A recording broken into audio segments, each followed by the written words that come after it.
Hey everyone, welcome back to The Blind Pig. As always, I'm your host, Jason. On today's video, we're going to make a cold brew old fashioned, also known as a black old fashioned. Previously on a video, we made a black margarita, which came out fantastic. We'll link it below. This time we're going to use our same Mr. Blacks that we used in the margarita to make an old fashioned. This drink is very simple. We're going to use equal parts bourbon, Mr. Blacks, bourbon and Mr. Blacks, excuse me. For this one, we're going to use McKenna. When you're drinking your own stuff at home, drink the good stuff. I'm a thirsty boy right now, so we're going to use 2 ounces of each. You can definitely get away with an ounce of each, maybe an ounce and a half of each. Let's go with the 2 ounces of each. Again, when you drink at home, you're not paying $30 a cocktail.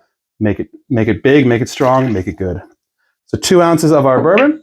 We got 2 ounces of our Mr. Black. I love this stuff. I think you're going to see this in a lot more videos coming up. Just a really, really good, kind of like a high-end Kahlua. I'm sure they might get mad I said that, but it's kind of the same idea. It's looking good already. We're going to add a few dashes of our orange bitters. As always, we're using Angostura.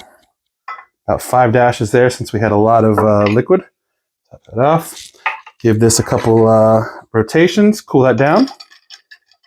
You never want to shake an old fashioned. That's why we're doing it this way. Give it some stirs.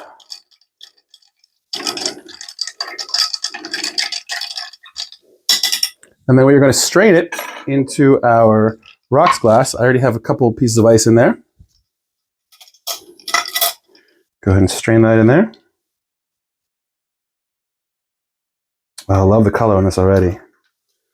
That is beautiful. It smells delicious too. Always want to express an orange peel on top of your old fashioned.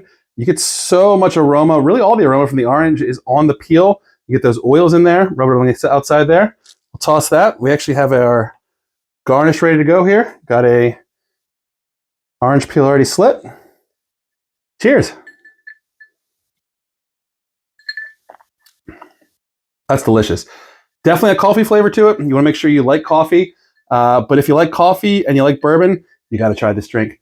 So thanks for joining the channel. Please subscribe, like the video. We'll see you soon.